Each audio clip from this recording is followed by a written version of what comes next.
Maybe.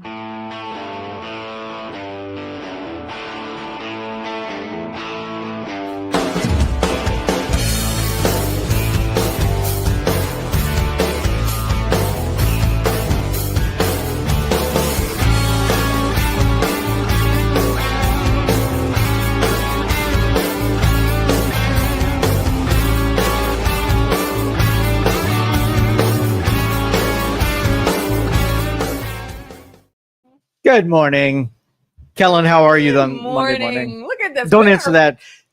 Don't answer that authentically. I want you to give me the bullshit.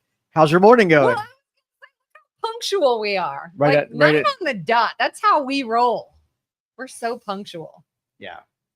I'm doing okay. Good. How are you? Oh, fantastical. I'm going to gripe and bitch and moan and complain for the next hour and a half. Let's So do it. buck up. Somebody's got a case of the Mondays. I hate that, so I have to say it. All right. So let's share with the audience what you came at me with this morning. So Came at you with. yeah. So, With but what- my whole show what I prep came is at you. exactly what you freaking said. Are you serious? 100%. Yeah. So You're bring on the it. Same wavelength. Bring it. All right. So I was talking to Joe this morning. I thought of you yesterday, actually. It came up at church. Part of the pastor's message was about the importance of a process and following a process. And, everybody thinks that when you practice something, oh, you're practicing to get better. Well, you're actually practicing this process to know what to do in the event that you're doing something. He talked about military and law enforcement. And there comes a time, maybe you're in a situation where you don't have time to think. So what do? You resort to the process, your training of something that you do and you know the steps to do.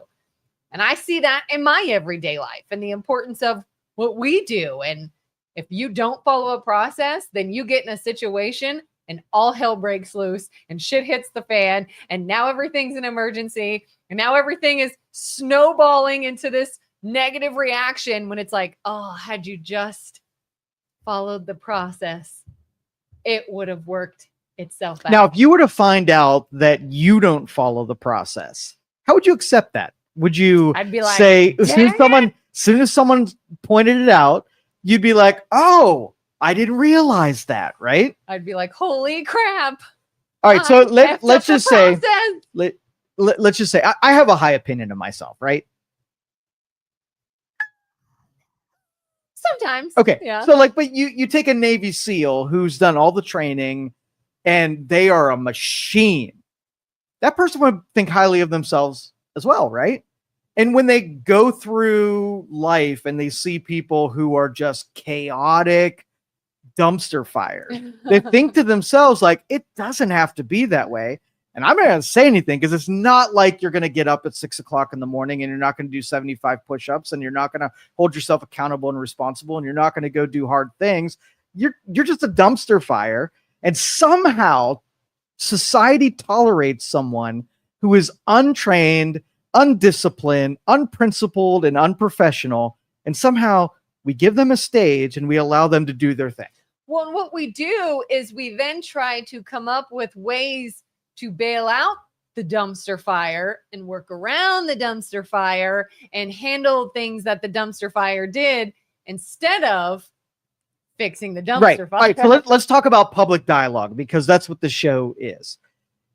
The internet gave every single person the ability to share their opinions, no matter how the dumbness and the void that people have in what they do and propelling their opinions out there and how they're received and accepted as being some kind of Socratic philosophy that is unchallengeable, right? Yeah. And I read these things, right? And I kind of just do what the Navy SEAL would do. Like, I'm not going to change you. I'm not going to tell you that you're stupid. I'm not. It really is. So I just tolerate it, whatever. But this weekend, I got challenged on the logical front, right? My logic was impugned. Now, I am what a classically trained violinist or an opera singer who knows the freaking method sacrificed years of their lives in order to know what the rules are and conform to those rules. So I'm occupying a space where I can freaking dominate. Like I can squish your head like a freaking grape. The only thing you can't do is then impugn the opera singer like, oh, opera singer, since nobody's listening to you, you don't know what you're doing. Because the opera singers will be like, dude, listen, I tolerate the the singers that go on stage that don't have no fucking clue what they're doing and have wide mass appeal and acceptance. But deep down, I know that they are a mirage of what's acceptable rather than what should be. And that's public debate right now. So you don't impugn my capacity or my relationship with logical ability or debatability, because I will fucking own you in 2 seconds. Will be That's what I do. And so like I brought the receipts, and I don't want to name names. I don't want to embarrass, because I still want to take the high ground. But I want to point out, just for those who are not classically trained, on what debate is. Okay. So what is debate? Like, why do we do this? Why do we exchange conversations with other people? Ideally, I think to sort of get new viewpoints on things, to maybe consider things that you've not considered before. 100%. See things differently and see weaknesses and strengths where maybe you didn't at first. Understand how other people think and how the way your brain runs is not the way everyone else's brain runs. And so you can converse and share ideas. Socratic method. Like, I'm a big subscriber of the Socratic method. But when I tell you, Socrates, you have a lot of respect for that dude? Think he was a smart dude? I guess so. Okay. I know. Reasoning and rationale was more listening than talking. Introspective, being able to gather. Pastor said that too in his message. Socrates making his influence in the theater. He said you can't dominate. Well, he was referring to God, but same thing. You can't dominate the conversation and expect to hear anyone else. You have to listen. Yeah, the exchange of ideas is an exchange where you do just as much receiving as you do giving, right? Yeah. But today's landscape, you have stupid people that have a ton of conviction, and they have, they need to be humbled. Like, they really do. They're not as smart as they think they are. I'm smart. I am as smart as I think I am. All right. And so there should be a line of people that just need insights, just need my perspective so they can do more learning. But nobody's signing up for that shit at all. Yeah. In fact, I've always heard, my husband says there was a term in the military. They were taught to be quiet professionals, because if you truly have done amazing things and you know what you're doing, you're kind of a quiet professional about it. He always taught me the people that are loud and boastful and constantly like, I do this, I know this, typically do not. Okay. Do you know, in debate, do you know there are rules? Did you take debate in high school, by the way? I didn't. We didn't have it. Okay. Yeah. All right. So I've heard of rules. I think it should be mandatory. I think every person through grade school should have to take a class on what the rules of debate are. And I think that would make the landscape of public discourse better if you knew what the rules were. But they're not going to surprise you. The rules of debate are pretty commonsensical. Okay. All right. Okay. But every debate on social media breaks every one of my fucking rules, and it drives me crazy. Don't talk about Luke that way. Kelin Scott says. Oh, the loud one who doesn't know anything. Is that what he's saying? Is Luke? Yeah. But that's not a premise of debate. Being loud is okay. But there are actual things. So, okay, let's go into the actual topic. So what spawned all of this hatred from me is the 6-3 Supreme Court that school or kids in school can opt out of different discussions. So if you have a conscientious objection to something, religious based or social activism based, you can opt out. Sexuality based. So we did this with my son. Like, they had a let's accept gays and lesbians class in his school.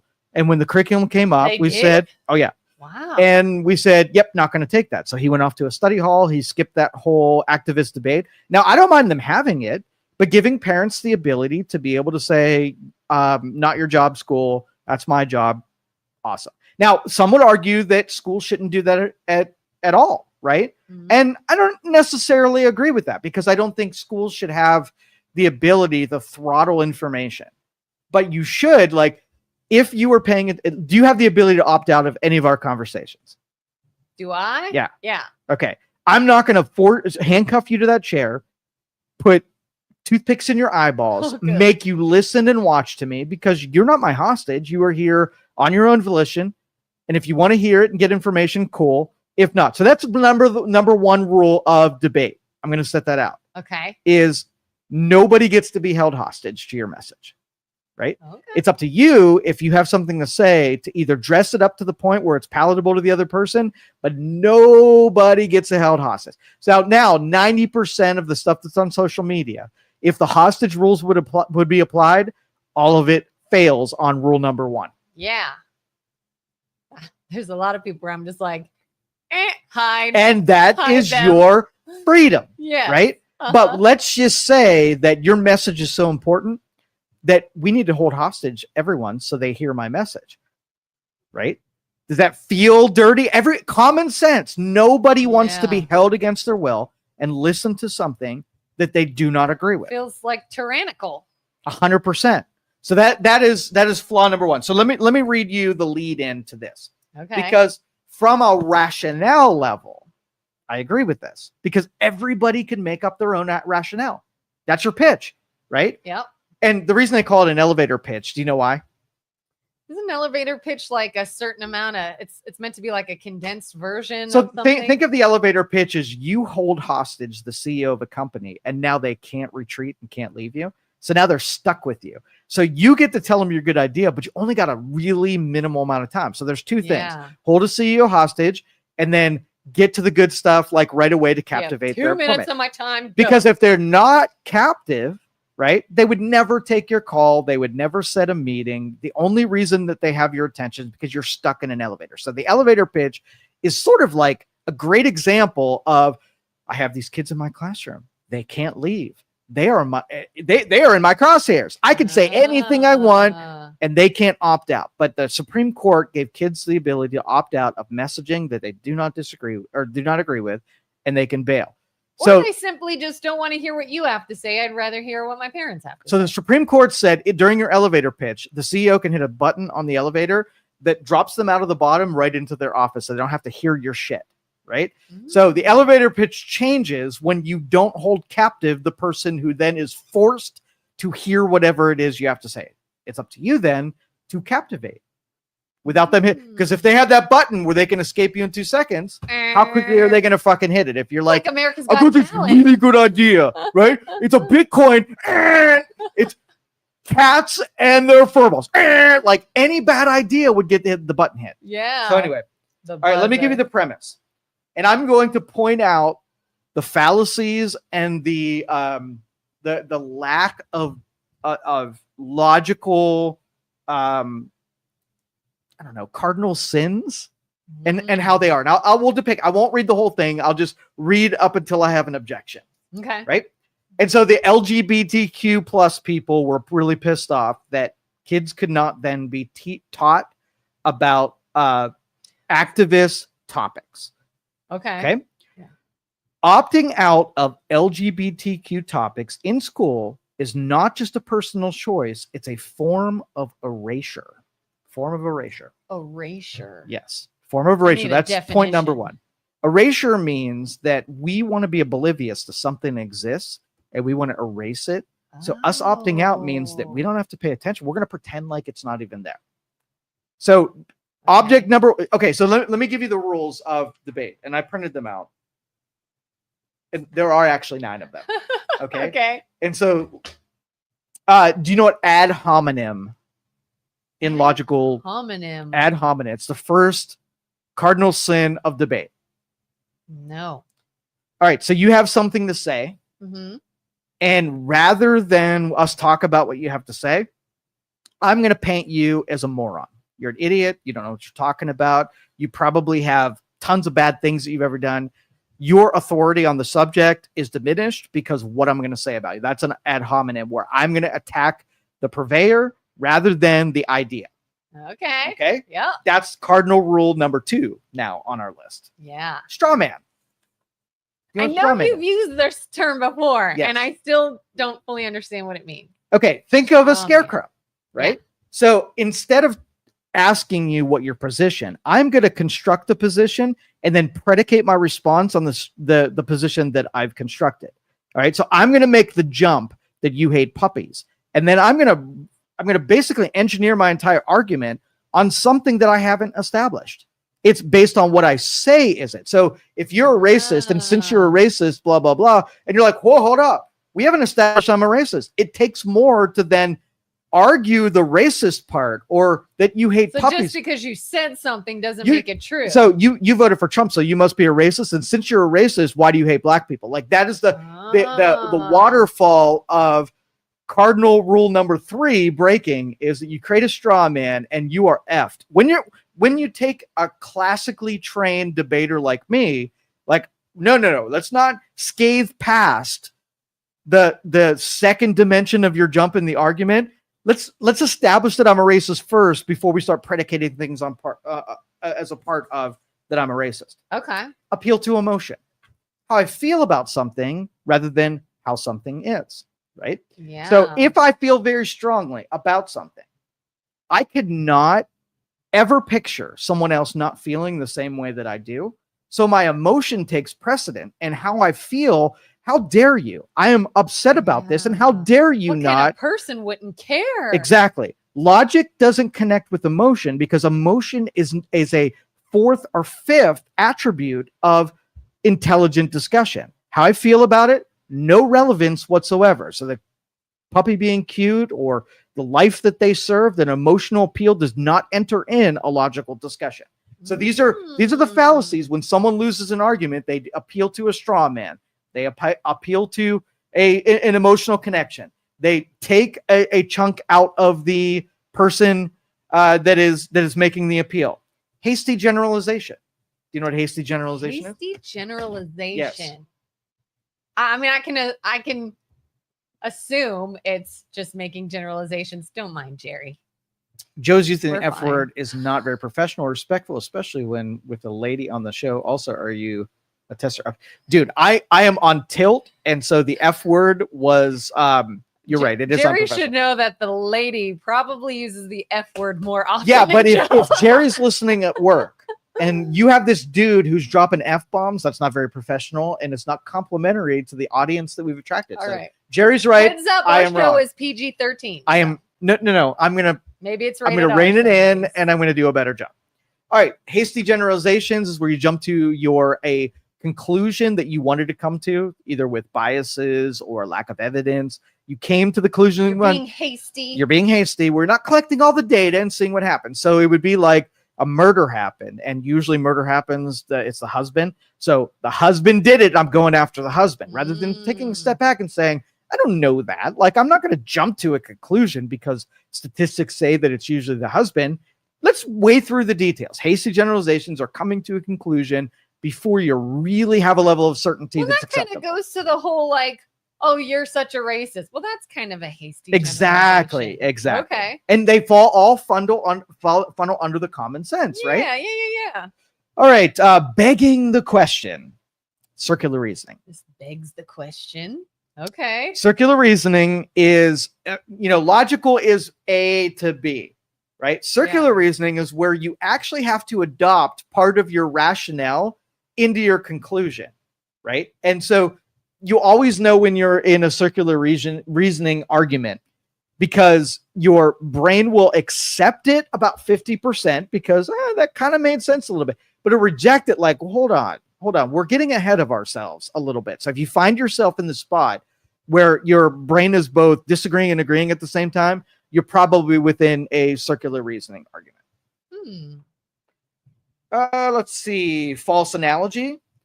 Comparing two things that are dissimilar, right? Yeah. And I use a lot of analogies, but my reasoning on the analogies are usually point A to point B. I don't use analogies that are there that are too far off into left field. So mine are suspect, and if you evaluate them, they still hit the confines of logical reasoning, but they're close. They're gray area. It's like when somebody will give you an analogy and expect you to be like, see, you wouldn't do that, would you? And you're like, that's not what we're talking about. When they're in left field, when they're not. Yeah, that's totally different. Yeah. So if I use the logic of if you, we talked about the captured audience. All right. So you can use the analogy of when you're at a concert and you buy a beer that costs too much. When you're at a baseball game and you buy a hot dog that costs too much. When you're in a classroom and you listen to information that it's all the same general idea that someone took advantage of the fact that you didn't have other choices. Right. And so let's just say you could bring your own hot dogs. Do you think the hot dogs at a baseball game would be as expensive if you had a chance at $20 hot dog or bring your own? If you started bringing your own, what would happen to the price of a hot dog? It would go down. It would go down because there's competition. Yeah. What would happen if the teacher if kids had the option of opting out of what you had to say? The competition with bringing your own information to the table means they have to operate differently. So the analogy is sound because it connects in all directions, even though the nouns and verbs are different. Follow? Red herring. Oh, I know. I've heard that term. Red herring. It's a red herring. I can't remember what it is, but I know I've heard it before. So red herring is meant to distract you from what you should be thinking about and taking something that was a ploy or attempting distraction to get you operating and looking at something that was just meant to distract you. Kind of getting off the topic and maybe, okay. And then bandwagon fallacy. Because everybody else is doing it, it therefore has weight, right? So those are the cardinal sins of debate. So let's go back to the original. Opting out of LGBTQ topics in school is not just a personal choice, it's a form of erasure. Which one of my cardinal sins does that first sentence break? I feel like several of them. Yes. Yeah. I feel like there's a little hasty generalization there. Yes. Straw man's the big one, though. Straw man, yeah. Okay. So if you disagree with something, you want that thing to go away, right? You want the thing to be erased. So if I disagree with something about Bitcoin, you must hate Bitcoin.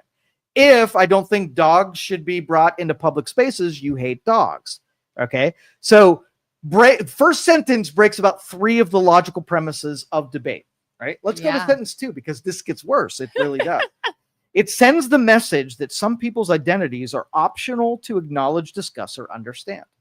Okay. So LGBTQ, captive audience. If I tell you about them, I'm going to have a mass appeal where you're going to have an emotional understanding that somebody feels minimized. Okay. Again, breaking 3 of the cardinal sins of logical debate. Yeah. But just like race, sexual orientation, it's not a matter of choice. It's a core part of who someone is. All right. So now we have another different 3 of the cardinal sins, because what we're doing is we're assuming because you disagree with something, it's because you want to minimize them, but also that you believe, again, straw man as your primary, that that you are saying that it's a choice of these people and not a matter of who you are. Straw man argument in left field, nobody said that, has nothing to do with the fact that allowing someone to opt out is now assigning them that somehow they want to minimize and don't believe that you exist and don't think that your emotions are true and don't think that you had a choice. Nobody's even fucking saying it. Sorry, Jerry. Sorry, Jerry. Effing. Beep. Nobody even said that. Yeah, that's not even what we're talking about. No. Giving the ability to break communication and not listen to you has nothing to do that when you want to erase, minimize, don't believe on something. If you want to get into that debate, there's that emotional appeal too. 100%. Yeah. 100%. Let's see. Imagine if a parent said their child shouldn't learn about Black history because they believe their race is superior or because their religion teaches that people of different races are somehow lesser. My brain went to this example. I knew somebody was going to throw that out.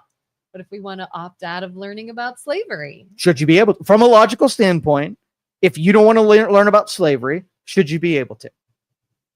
Free country. Under what principle?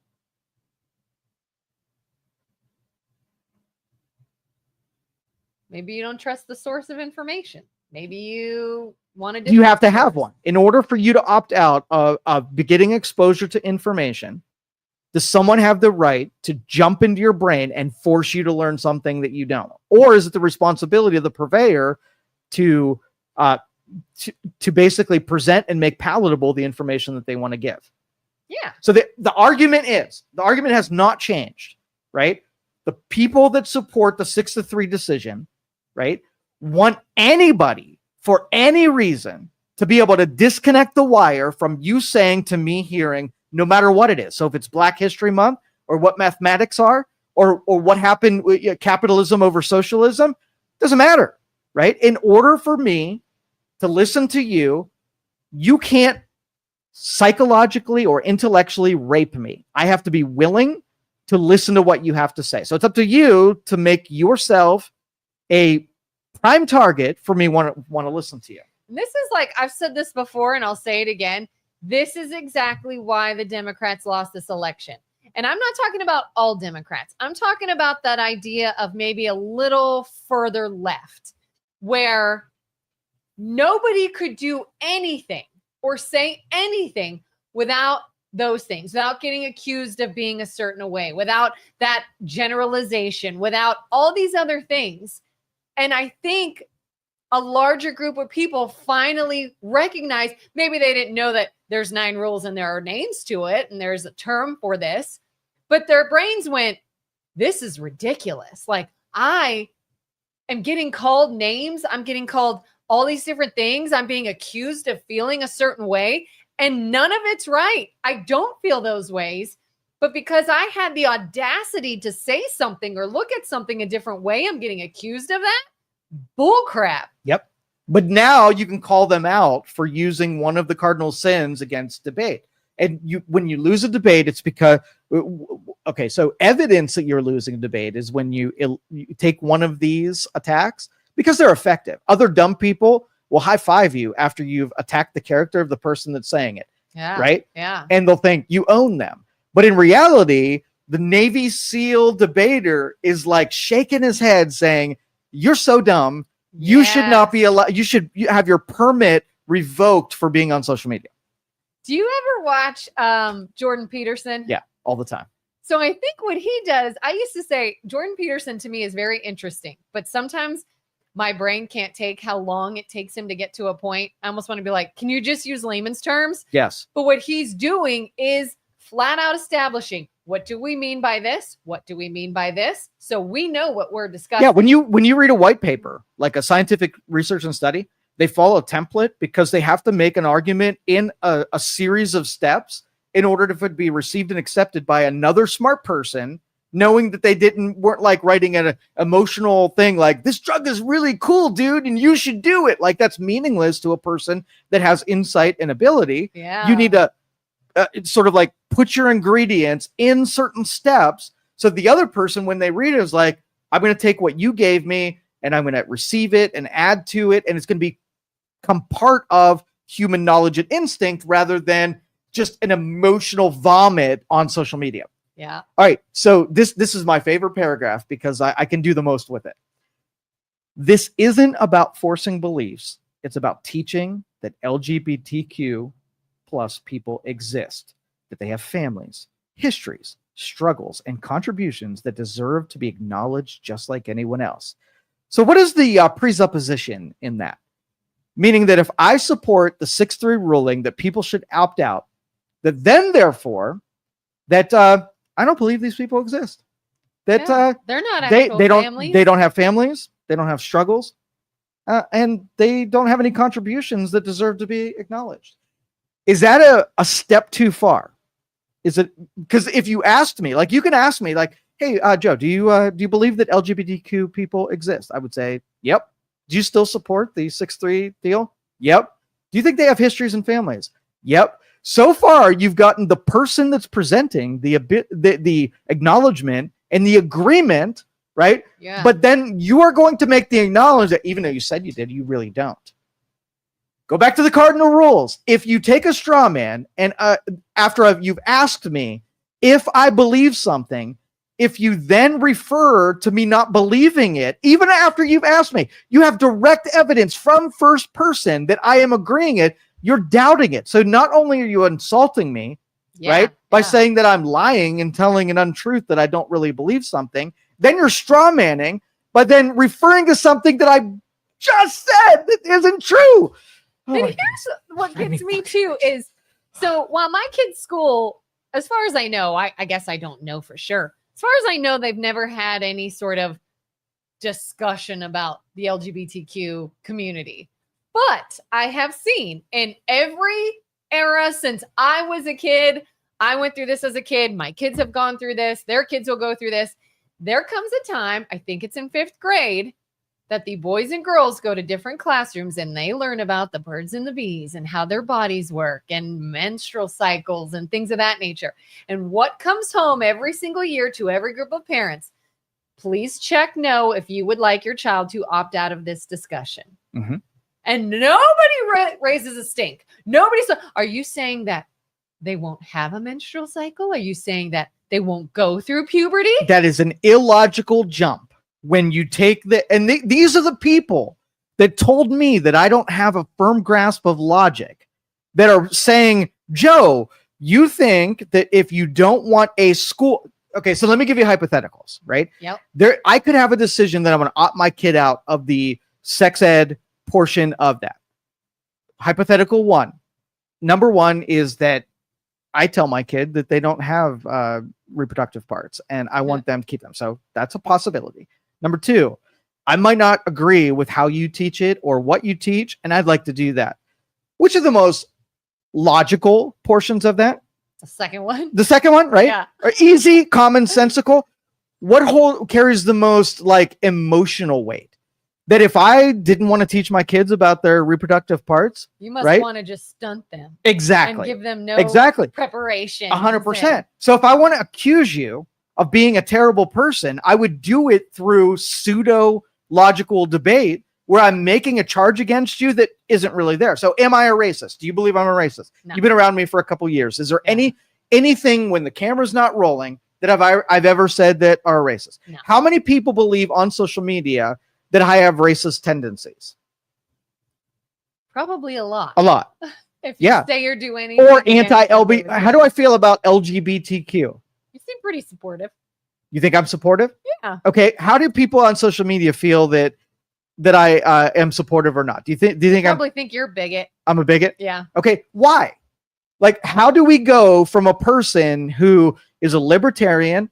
I think we have freedoms that everybody should live however they want to live, and people should stay out of their way, and everybody pursue happiness in whatever flavor. I'm not going to judge you. I'm not going to stop you. I'm not going to regulate you. I'm not going to do anything. Every benefit is all yours, and every consequence is all yours. So if you go do something and as a consequence, I'm going to celebrate your consequence because you had free will enough to make that choice. That is my principle, and it will extend as far as you can hit, right? Yeah. So you would have to try really hard to make me into a racist when if I had a black person that was in front of me, right? Mm-hmm. You would have to try really hard to take my principle of let anybody do anything they want, right? And make me into a racist because I'm going to stay out of their way. And I'm not going to pass judgment. I'm going to let you do your thing. That is pure freedom as far as I'm concerned. And where we've become so ridiculously delusional is it's not even just somebody on the internet's opinion of you because they haven't listened to you or they heard you and they think something different. It's even to the point now where you hear about people's best friends and family members that have known each other their whole lives. You knew exactly where I was, where I stood on an issue, who I was supportive of, who I was nice to. You've never seen me do anything that was mean or bigotry or anything of the sort. But you'll hear, oh, I don't hate Trump. Or I didn't care for Biden, or I'd rather opt out of them teaching this in school, or I wish they would change this about school. And all of a sudden, you're racist, bigot, heartless, bad person. And it's like, you've known me my entire life, and you've never seen any behavior that would ever support you saying that. But talking about an issue makes you come to that conclusion like that? Like, how do you not see the brainwashing? So I want to take a couple of terms, and I have conflicted sort of perspective on this. Soft bigotry. Do you know what soft bigotry is? I don't think so. Okay. I think it was coined, the first time I ever heard it was from Rush Limbaugh, the soft bigotry of low expectations. Okay. It's not overt bigotry, but it is sort of like, I'm going to stand off to the sidelines and I'm going to allow it to happen. So I am sort of like loosely connected to the bigotry because I am allowing it to happen. Kind of like Soft they say, bigotry. if you don't say anything, you're just as guilty as the people who Right, do it. right. Okay. So we took, and I don't agree with soft bigotry because I think everybody has the ability to just not get involved. If you don't feel like you're, can add perspective or intelligence to something, if you just sit on the sidelines and let the smart people fight it out, I'm cool with that. God, that's another thing we heard this whole election is doing nothing or saying nothing is siding with the other soft bigotry. side. That is soft bigotry. Oh. Not getting involved is just as bad as getting involved. Right. That's a good point. Yeah. Right. So I have conflicted deals because, if the public did get involved in anything and they had true perspective, soft bigotry, as far as I'm concerned, is if you had, I pick on YSU all the time on this deal. So I'm going to pick on YSU. Let's just say you had a sociology department that studies human interactions, right? Soft bigotry, where I have an expertise and I could add to it, but I don't do it because of the repercussions from me being involved. That to me is soft bigotry. Soft bigotry to me is not someone who doesn't know anything about the topic and is just waiting for an authority to be able to set the standards and be involved and watching to see if they can garner or glean any type of the information. That is not soft bigotry, but we mash those two things together. And it's, if you decide not to be involved, doesn't matter if you're an expert or not, it's soft bigotry. And that's the part that I disagree with. Kind of like when you would see videos on the news of instances either like George Floyd or multiple people that were in one way or another incapacitated or hurt in an event that involved a police officer. Yes. And everyone's like, you've got to stand up against this. And if you say nothing, you're going along with it and you're the problem too. And what about the people that are like, can I just see another camera angle? That's not exactly. Exactly. But that's that person's side. Can I see what happened over here? But can I see what happened before this? But the theme is controlling another person. You have two philosophies. The libertarian philosophy is you don't own me and you have no say in what I do. You cannot manipulate or leverage me into feeling your way, except for winning me over through marketing. If you say something, I can choose yes or no. But on the other side, it's control. If you don't feel it, I'm going to make you feel it. And if you don't want to listen, I'm going to make you listen. And if you don't understand, I'm going to make you understand. I do not agree from a philosophical level that controlling another human's thoughts, impulses, or feelings. It's up to you. That is your burden to win me over. I don't have to think or like or anything you have to say, right? And that again, that philosophy can run the entire runway, and I will never change from it. And it solves almost every socioeconomic, everything that connects to social problems, that solves.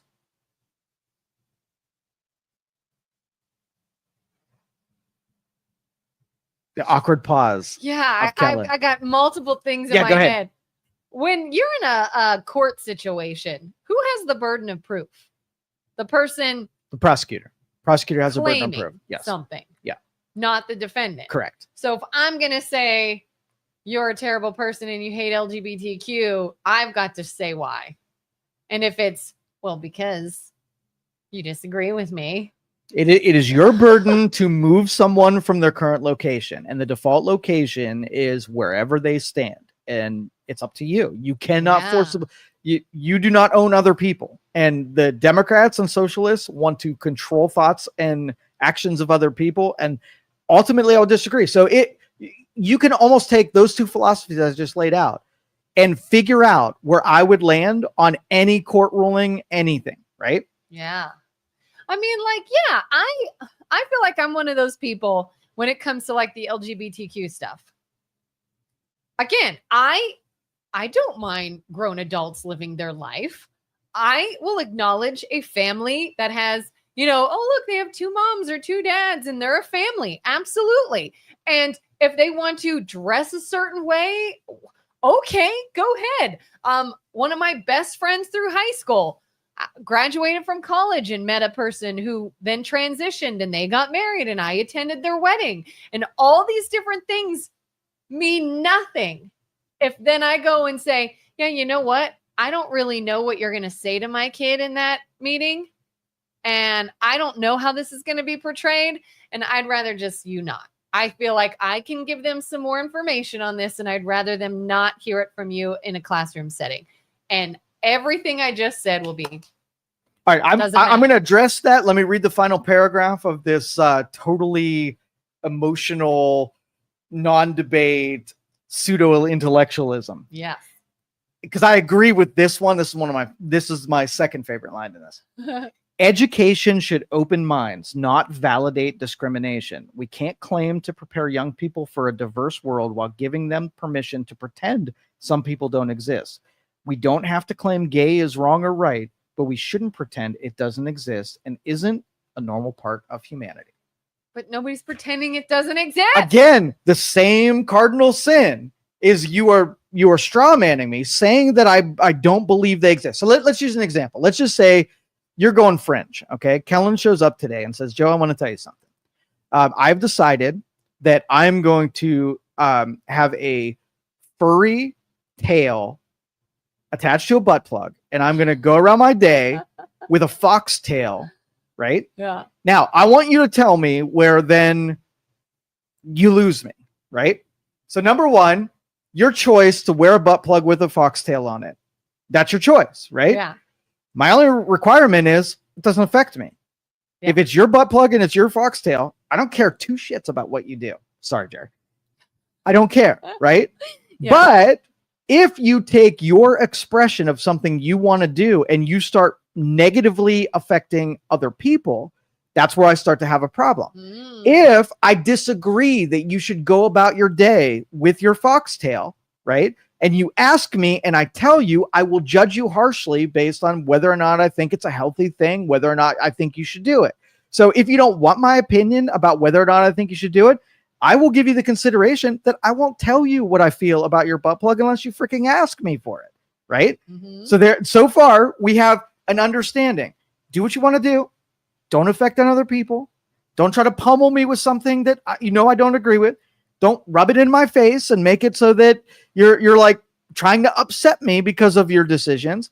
And you can do your own thing in your own time, whatever you want to do, as long as you don't affect other people. 100% of the time. What if you owned a very upscale, fancy restaurant, high-end, waiters in tuxes kind of establishment, fancy. And I worked for you and I said, I come to work with my tail on. And you're like, that's not really our brand here. And I really don't think our clientele will appreciate that. And I think you're going to hurt my business. But what are you saying, that I'm a furry and I don't exist? That exactly. I don't have the right to do this? And you want to stifle me? But I'm on your turf, in your territory, working under your name. So if we came to Kelin's house and one of the requirements were that first, when I get into your house, I have to take off my shoes. And number 2, that I have to insert my tail in order to be invited.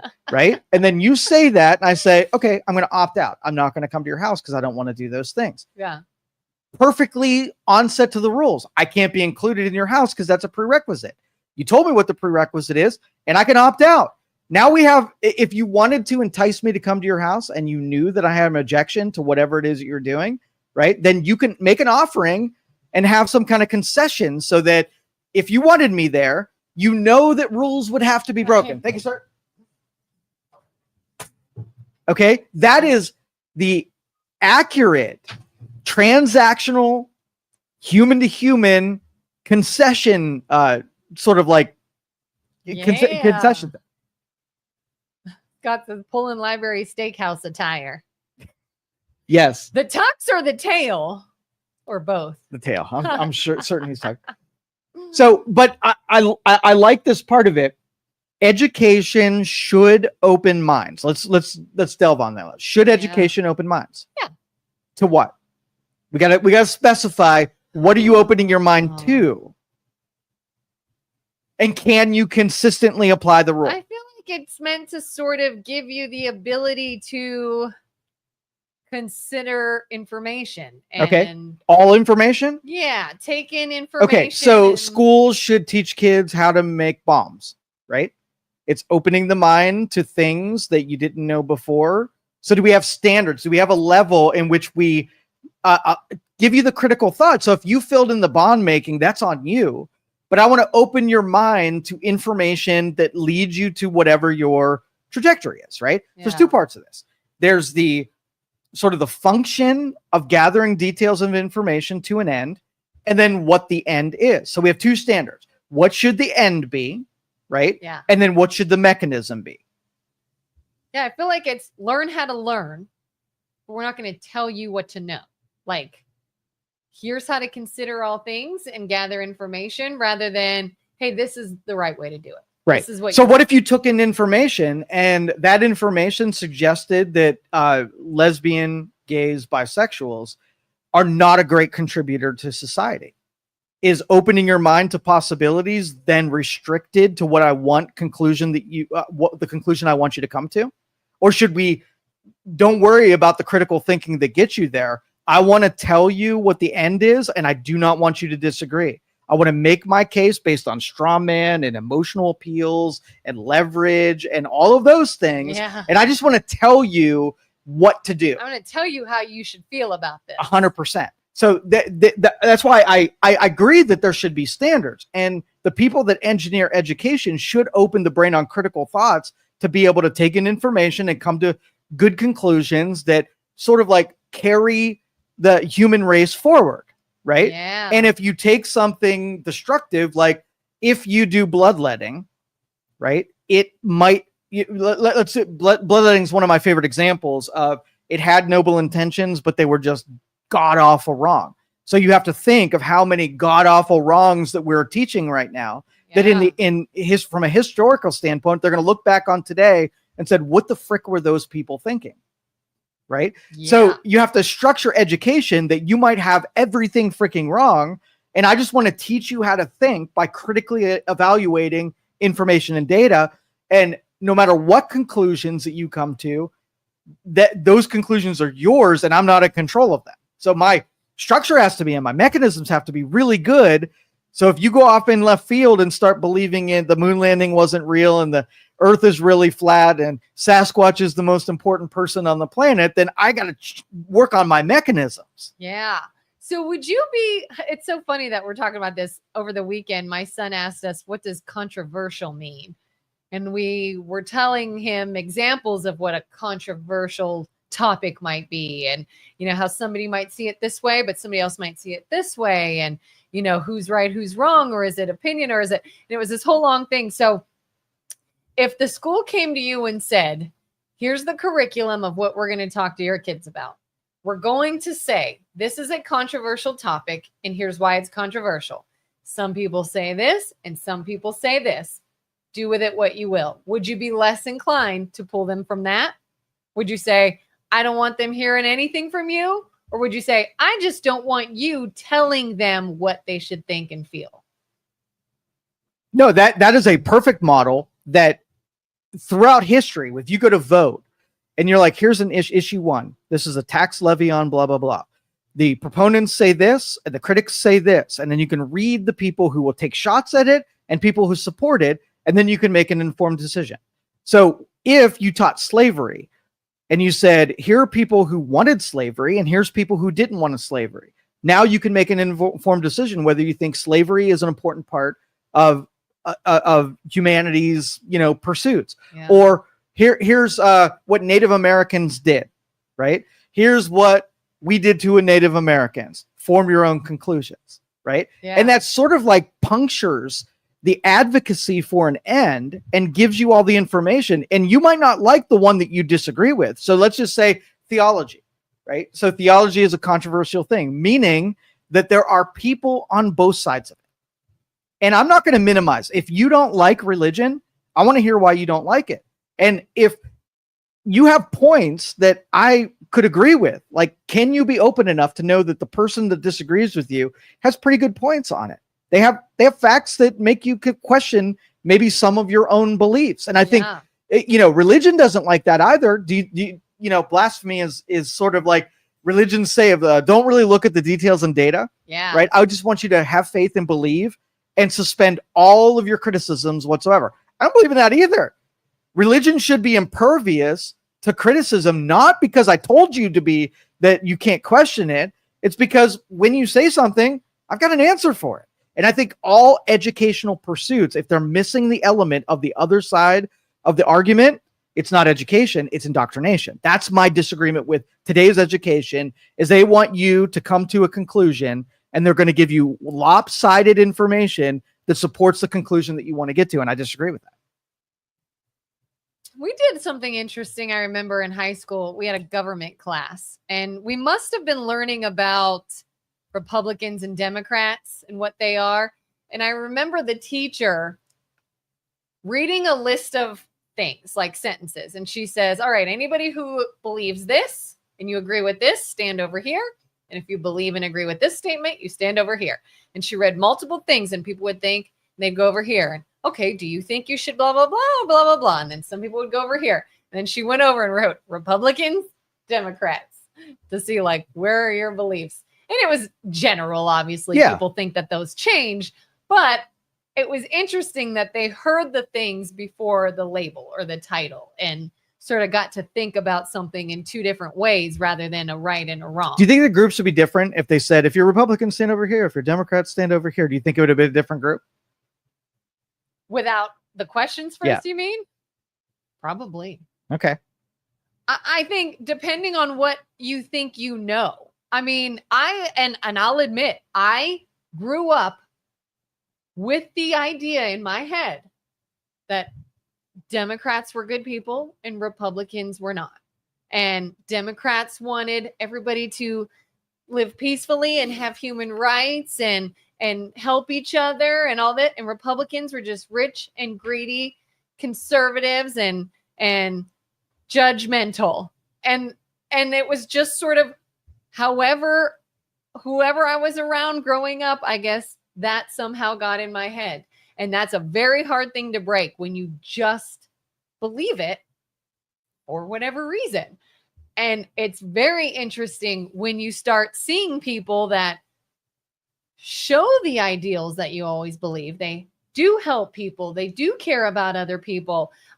They do think people should have certain rights. They do think we should help others and live a good life and whatever. And then they'll say, oh yeah, but I voted Republican, or vice versa. You hear somebody say, I voted Democrat, whatever. And when do you say, oh my gosh, maybe the labels were wrong. Maybe what I understood was wrong. Not, oh, I didn't know you were actually secretly a terrible person. Jerry says there's a exorbitant number of opinions where kids are not taught or educated in the homes. So would you rather they become educated slightly on all the things that are socially out there by the schools, or have them be educated and not be informed, or uneducated and not be informed what is going on around them? For sure, if you can be consistent in it. So if you could, you would adopt the things that you agree with super easy. But what if you brought something in there that was a little bit off the reservation? So let's just say you're not a religious person, and they're like, let's teach a class on creationism. Should a kid be able to opt out of something that you disagree on a faith level? Mm-hmm.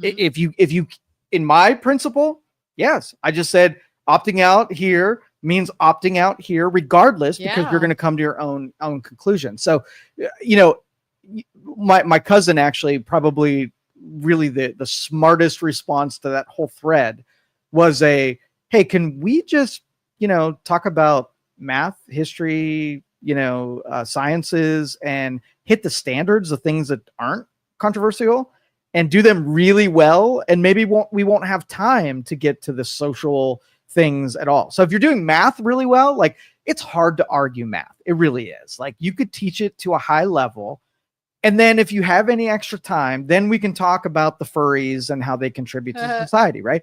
Chances are that if you're doing those other things really well, you don't have time to get to those other things. It shouldn't be first and foremost. Couldn't you leave the socio controversial topics to anyone who wants to pay to go to college and talk about that? Do you want like a 10-year-old? Like, let's just say you had an impressionable 10 or 15-year-old that had no exposure to those things. They have a whole world that's trying to lure them in, and you want their first strike to be in college. I think it might be too late. They might get lured into ignorance, right? So you have to, but who's best situated to teach things like that? So if you so let's just say, would you say that you're a capitalist? I don't know. Okay.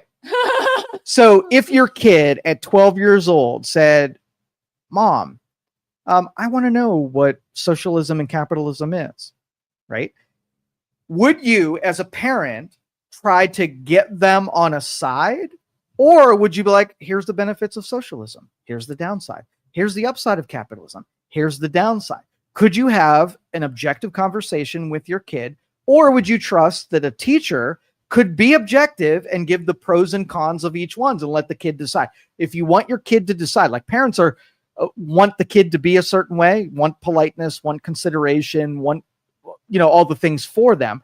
So they're more likely to teach a slanted version of truth versus a teacher, right, who you would 100% expect to be objective with them. But the problem is that they're not. Both sides are slanted in the way. So I don't trust anybody. I did it for myself because that's all I could control. But when I set them out to the world, a professor or a teacher or another family, I don't trust you to be objective. Especially in things that have become such heated topics. Like when we were talking to my kid about what controversial means, and then that led us into a discussion of what conservative and liberal is, Republican and Democrat is. And I'm trying the best I can to be totally neutral and say just the facts. And my husband would jump in, and I could almost tell a little bit by his wording which side he agrees with. And I almost have to be like, you're pushing it a little. Okay. All right. So what's the standard then? Because that was the main focus, is if you establish a standard of what is accepted by the majority of people. And if your majority shift, does your education shift? Like, if everybody is a socialist and everybody believes in socialism, then the capitalist being the minority would be the unpopular side of things. But if you were sort of like presenting it to your kid, you would be okay if they picked capitalist or they picked socialist. But the standard would be, do you want your kid to be polite or not polite?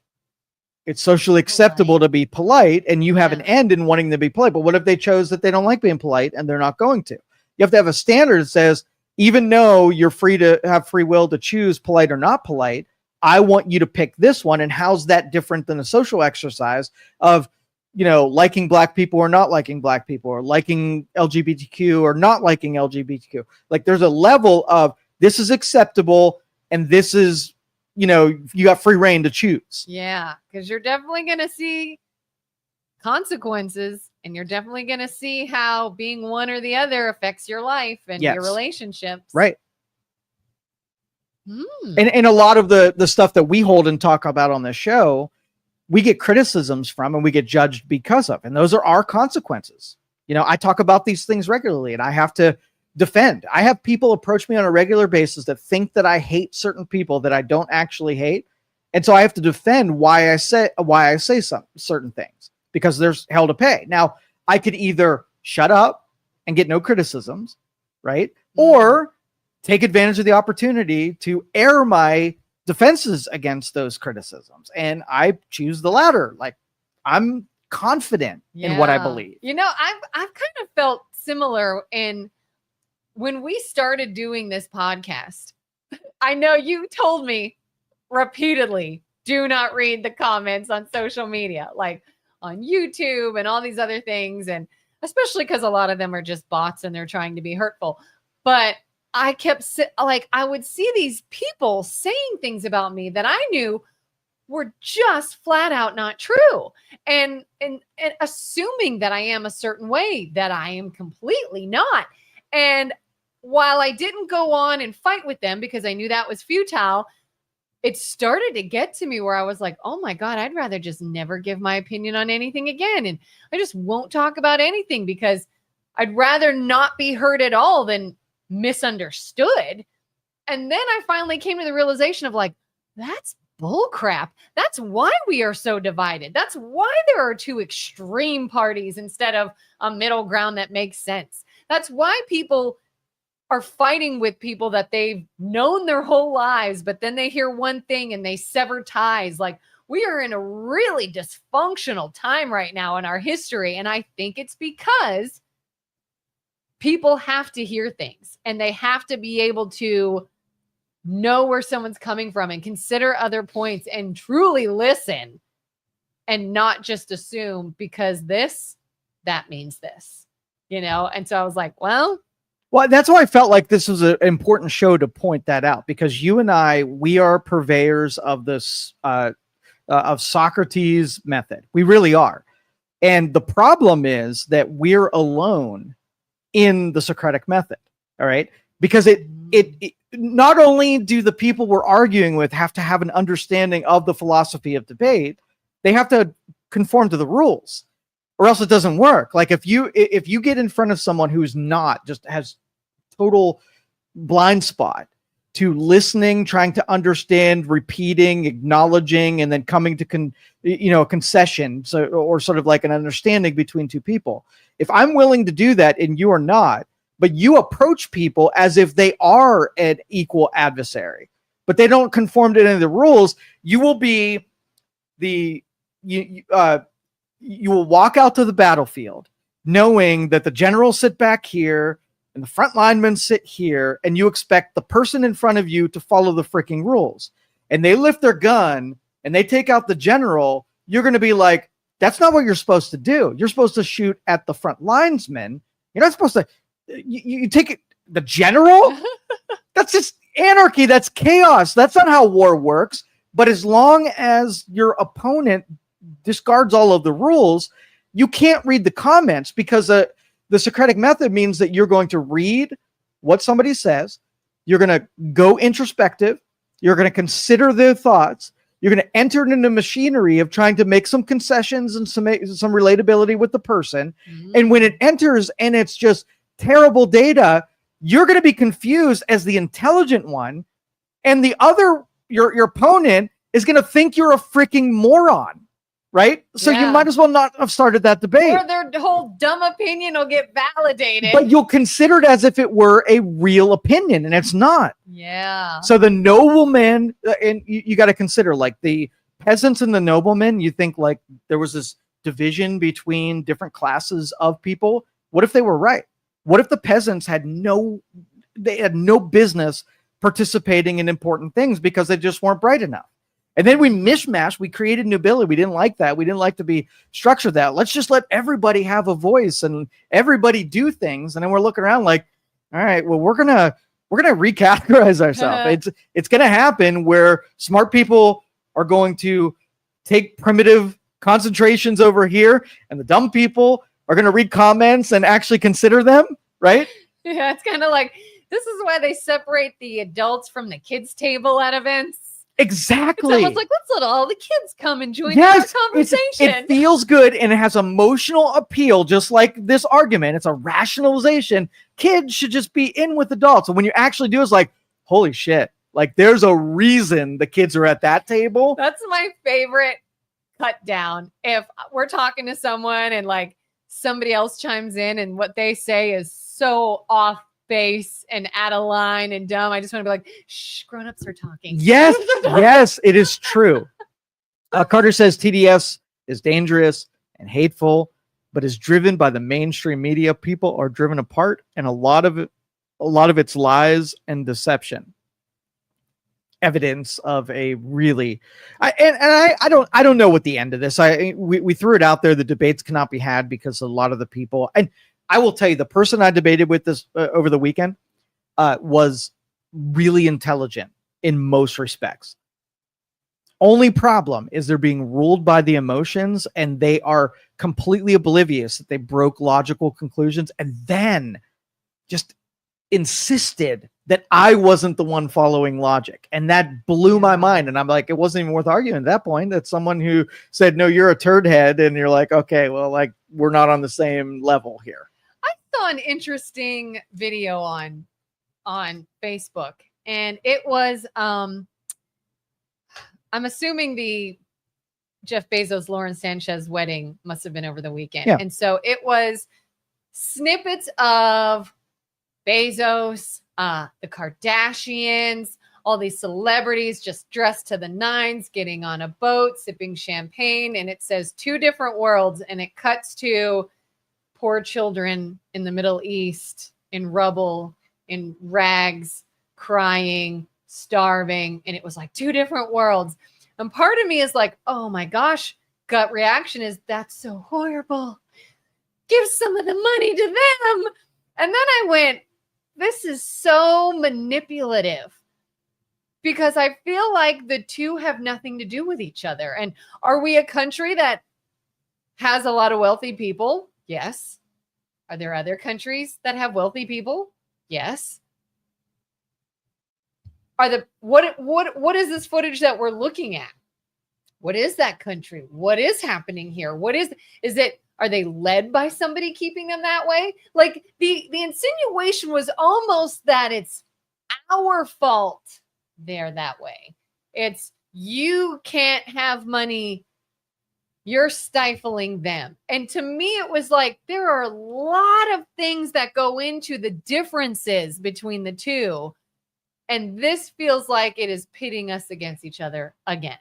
It is hate one because the other is suffering. All right, disconnect it. That's an emotional appeal. So let's personalize it. All right, I'm going to take a village in Africa, their huts and their clothing and whatever. And I'm not going to do Jeff Bezos or someone who has loads of money. I'm going to take Kelin.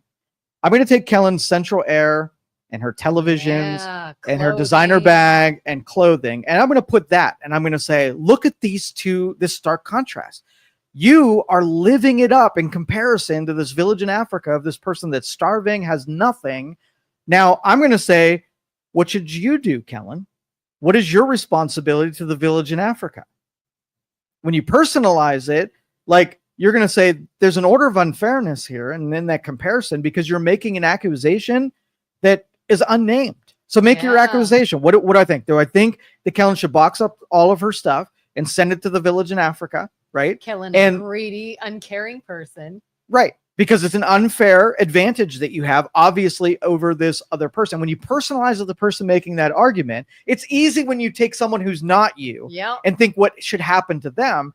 But the theory is that you can control other people. So you can take a person that decided that they make a lot of money and they just give it all to other people. Right. We feel good about that. That's it's the same emotional response as the envy, right? As the what's that called? Altruism. So you have this person who feels a certain way and does something based on their feeling. And here's a person who doesn't feel that way and doesn't do those things. Are both of them allowed to be who they are? Are you allowed to have a television when someone else doesn't? Are you allowed to have central air when someone else doesn't? Can you feel for those people at the same time, not sacrificing what you have for them? Sure. And part of me just goes like, well, some countries have money and some don't. Some countries allow certain things to happen and some don't. Why? There's more to their history and our history and how I got to what I have and how they got to what they have than just me having it. You know, like, there's different ways the countries are run.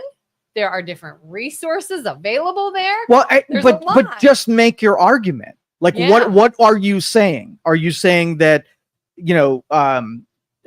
just make your argument and I could defend against it. But an emotional appeal should not be in place of an actual video argument. To me was saying, look how greedy and uppity we are when there are people suffering over here. And it's implying that the rich people are bad and they don't care about. We'll construct it. Let's do the argument for them. What is the subtext? What are they saying?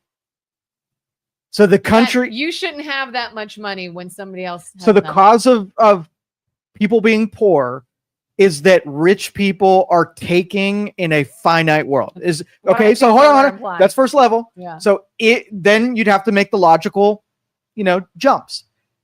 If I have, does that mean that you cannot have? Right. So if I take it all, that means that there's just not an infinite amount of value. You'd have to make that argument. Yeah. And I do not believe that there's an infinite amount or a finite amount of value. Yeah. I think that if you wanted, you could have. And if you tried, you could have, or you lived a certain way that you can have. So the actual argument, are there people that that are living in places that don't have the same options as you? So that village in Africa, it's a village because of the government or the environment or situation that's in Africa. All right. So far, so good. We've come across the truth. Yeah. If somebody lived in America, could they have Jeff Bezos money? Yes. Possible. Okay. Mm-hmm. Can people in Africa come to the United States and become Jeff Bezos? Possible. Okay. Difficult, I could see, but that's an important point. Yeah. So then you'd have to look into what made a Jeff Bezos. A person sacrificed to make a company in a space that didn't exist. So could Village in Africa example jump into a space, take on hard things that take a long time and survive long enough to create an Amazon? Yeah. Right? Yeah. So that's the logical jumps. It's only when you jump off that where you're going to tell them it's not possible, right? And it's not the fault of the governments that ruled those people, and their circumstances were beyond their control. So really, you've argued against yourself. The only premise is you had a favorite premise. The favorite premise is he has and he doesn't, so he should give and they should receive. It's a false premise. Yeah. It's not. It's what on my list. I'll read it because this is one that's used a lot. Where is it? False dilemma. Presenting only two options when more exist. Yeah. Yeah. And that's kind of what my brain did is I went, oh my gosh, what are we all just supposed to give this money to those people? And then my head went, but that doesn't fix anything. They might temporarily be given something, but then it's gone. Like they got that way because of the country in which they live, not because somebody else in a whole other part of the world got something else. Yeah, but it's saying if you have, right, then they cannot.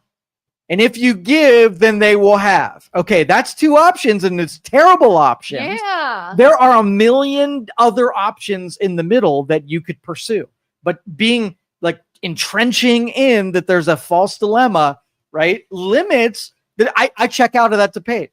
I do. Because then I feel like it's like, okay, well, let's say you are moved enough and you really want to make an impact. So then you start getting into the economics of that country and why are you guys the way you are and why are your people supposedly suffering and living in poverty, and let's see what we can do to change. And then they're like, hold up.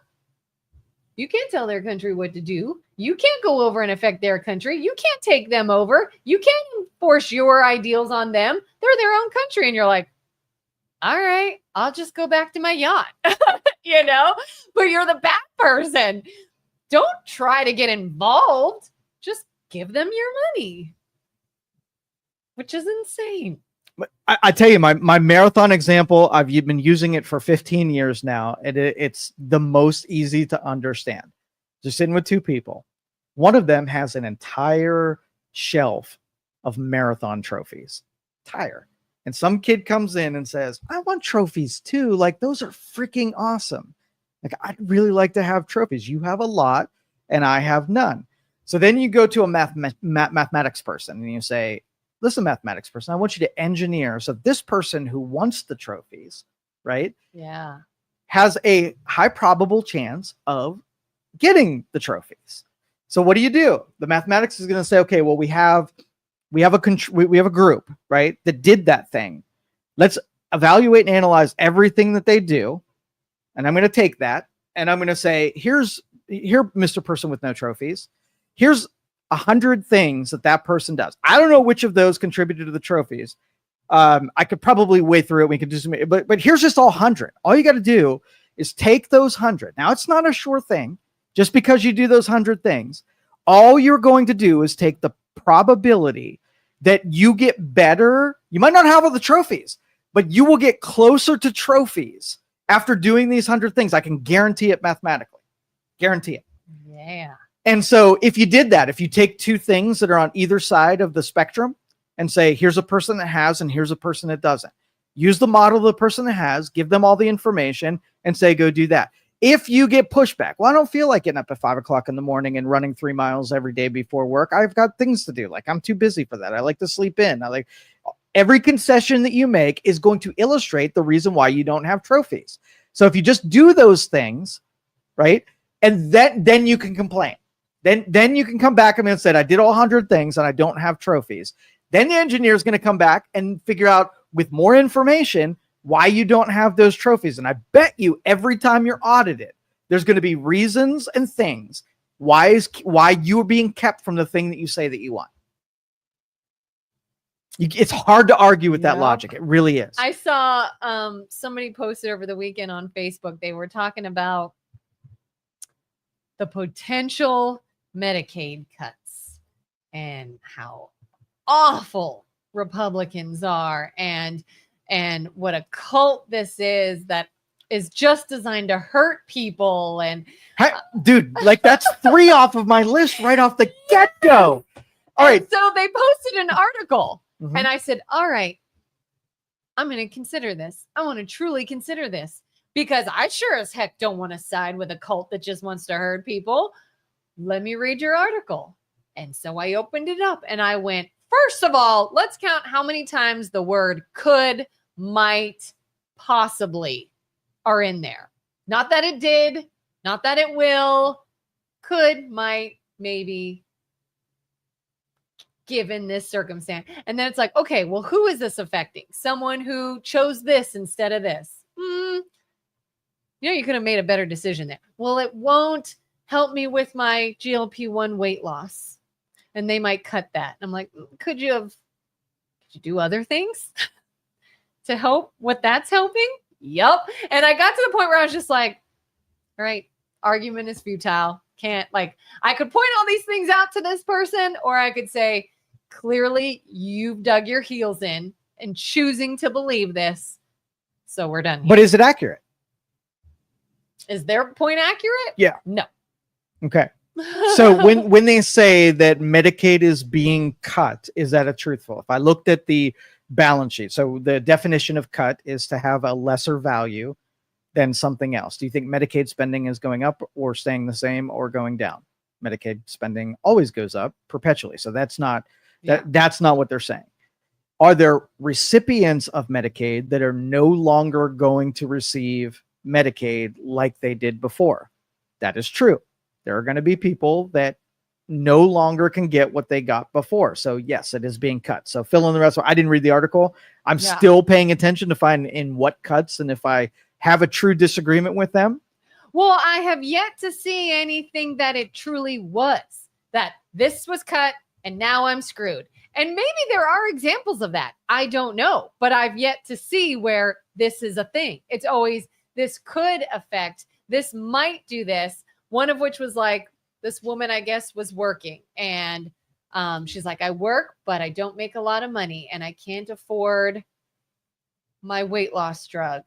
And they're going to cut these benefits so that it's not paid for anymore. And now I can't have my weight loss drug, or I can't have I think one was a cardiovascular issue or something. And what happens if now I can't treat my cardio issue and because I can't afford to pay by myself because I don't make enough money and they're going to cut this from me. And I'm like, but are they? Like, my biggest thing is I want to know, is this for sure? Or are you insinuating that this poor person is going to be harmed through no fault of their own as an emotional argument when we don't even know if that's happening. That's what I got. Okay, so let's use logic on straw man, because that's what this is. The could, might, whatever is a straw man. They're building a hypothetical. Yep. Now, the first thing on a straw man is how often is a person right on their conclusion. So if you take a slippery slope, or you take a straw man, or you take any of these hypotheticals, if you're good at guessing those things, then I can give a little bit of credibility into a straw man if you're right a lot of the times. Right. Mm-hmm. So if the last time that the headline was accurate, where this happen, and then historically you go back and say, they said it could happen and it did, right? Then that headline has some credibility. So then we're just lending just a little bit of logical consideration, whether or not these people are good at guessing or not. If the answer is no, they're never good at guessing, then you take the headline and you put it right in the toilet where it belongs. Yeah. Right? Yeah. Because here's what I'm going to do. Let's go the other side. I'm going to guess too. I'm going to say, if you cut Medicaid, you get the right. This cut in Medicaid might actually solidify the program, make it so that the proper people are on it, and secure the benefits for more people in the future. There's a possibility that happens as well, right? Do I know it's going to happen? No, I don't know the legislation. I don't know how it's going to be funded. I don't know how it's going to be executed. But it's the same perspective. It could go on the other side where it could be made better because of it. Yeah. Yeah. I keep thinking, like, where are the headlines that say so-and-so benefited because of these cuts? I wasn't getting money and now I am because I was truly suffering, and now I'm getting help because somebody else was getting money that didn't deserve it. So take logic on both sides. Let's evaluate it on the logic side. So I think Medicaid can be more beneficial because I think a lot of people were exploiting it who are on it that shouldn't be on it. Mm-hmm. When you cut those people out, it frees the money up so that then you can really take care of the people who need it, right? So that's my theory. You get the fraud out of there, you get the people who are abusing it out of there, and now you have more money to spend on people who actually need it. ... Right? Yeah. Now the other side, what's the logic on you cut the benefits and you just have these examples of suffering that happen, okay, from people who will use your weight loss example. Should Medicaid be covering weight loss? What is Medicaid and what should it do? To me, isn't it like, and I could be way off here, it's basically insurance for a low income person, right? Okay, so it's government health insurance. Yeah. And Medicaid has a threshold of how much money you make, and it's extended to poor people below the poverty line, where you have government health insurance for a group of people. Medicare is for people who are retired, who don't have jobs, and they are on, sort of like Social Security. They get their health care provided by the government for that. So each one of those satisfies two things: the needs of the poor and the needs of the retired. So then somebody determines what are the needs of the poor. So from your perspective, from a health insurance perspective, what do the poor need? Do they need doctor's visits, medications, treatments? Sometimes. Okay. And what should be included? So the real debate is what should be inside of healthcare. Like if I'm paying for someone's healthcare, mm-hmm. should they behave a certain way if I'm paying for it? Anything else it would be. Okay, so the person that's collecting taxpayer-funded medical care, should they have weight loss medications 4 hours after eating a Dairy Queen Blizzard? Should those two things, or should they be congruent? Or should you not do the Blizzard and then I'll give you the whatever? That would make it so that you're not contributing for the need for something that I'm paying for, right? Yeah. So these are, like I said, these are the debates that are supposed to be happening in it. And intelligent debates mean that the other side would be like, well, you have to then, give me your case for how blizzards are necessary for a poor person below the poverty. It's a need and a necessity, so that then I'd be like, oh yeah, for sure. Blizzard plus weight loss drug, I'm all in, right? But and that's what I'm saying. Like, policy needs to be connected with intelligent debate, so that you come to a conclusion that has a majority of the people sounding off that these things can both be true. I always find it funny when you ever watch those shows like My 600-Pound Life and all that, where Yeah. somebody has now become so unhealthy that they can no longer care for themselves. And then their caretaker talks about how stressed they are and burdened they are, and I can't keep taking care of you. But the caretaker is giving them the bad food and is going to get them the junk that is keeping them that way. Right. And it's like, that's what we're doing, is you're enabling this. Yes. You're making them unhealthy. And then you're like, well, why am I paying for this? Why do I have to work for this? Then stop doing it. Right. Yeah. And that's what I'm saying. Like, because we're so bad at the debate aspect, where we're actually using common sense arguments to come to a conclusion, we're using emotional, just like what I read. And we're speaking a completely different language. The people who are emotionalized and using all of these fallacies and all of these cardinal sins of argument are winning, right? So the rest of us get to sit back and say, there's going to be a very messy portion of this where it's all stupidity. People will suffer because the emotional people will think that they're right in their argument, when all they had to do was come off of their ivory tower, right? Yeah. And use real reasoning and common sense and negotiate something that makes sense. Because there are very few people who would say, yeah, that person over there, I want to suffer. They're only going to suffer, right, if you allow them to do the Blizzard with the Ozempic in the same day. So what did Krista say? Joe says, my mentor at Kodak told me, stick to the facts and keep the emotions out when negotiating. 100%. It's easy to take a rosy outlook when you aren't the person who depends on the healthcare in that way. I think it's worth sifting through the stigma and listening to people who are not abusing Medicaid and understand the debacle they are in. Medicaid is more than what you describe it as. There are disabled people and who care for the disabled who cannot work. Yeah, I agree. And honestly, if you ask a reasonable person, they're going to say people who can't, right, need to be on it, and people who can need to be off it. And that's the thing, is this rosy outlook. It's a logical outlook. Yes. If you are disabled and you cannot work, or you have some health issue that is beyond your control and you need medical care, and you truly should be on it, as Krista said, these people that truly deserve it, then absolutely. If you're suffering because you can't get any money, because there is not enough, because somebody else is abusing it, who's the bad guy? The person abusing it, or the person saying, hey, we need to make some changes here? Nobody is saying, if you are disabled and you are sick and you are suffering and you cannot work, nobody is like, too bad, so sad, sucks to be you. No, everybody here is saying, you are the ideal candidate to have this. You should have this, and we're going to fight to get it for you. And that means finding the people that are just being lazy. Let's use an analogy to make it easier for so that I don't want her thinking you're a bad person for this. Krista, I'm not a bad person. So we'll use the placard for the parking spots, the blue parking spots, right? Oh yeah. Okay, so let's just say we had a program that made sure that people who had trouble walking and getting into the front of stores had a closed parking spot, and we gave them a placard. Mm-hmm.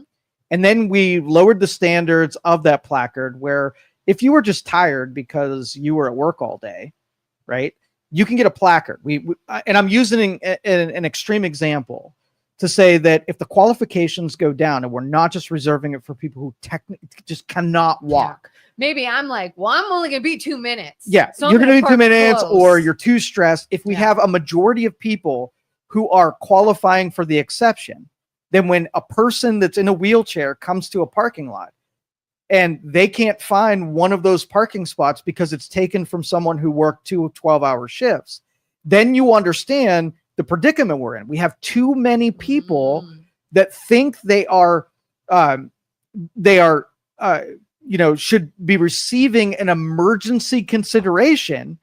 And when you get too many of those emergency considerations, then nobody has the consideration because it's being utilized by too many people. If you took the people who, if you look at it and said, okay, these things are for close parking spot, what you have might get you a placard, but you absolutely can walk to the store. There's not something that you really need this placard for. So your placard's gone. You can make the argument that you lost a benefit that you once had, right? And I can make the argument that that benefit was not how it was intended to be used. So we've talked before about, I gave an example one time about when Babies R Us was in town. They had expectant mother parking. And I remember going to Babies R Us one time and watching a man pull his truck into the expectant mother parking, get out, and walk into a different store.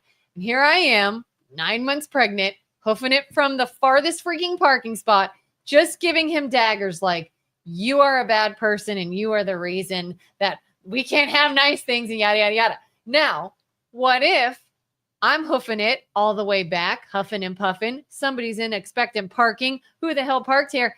And it's a little old frail lady with a limp and a bad back. And she's just trying to get into the store.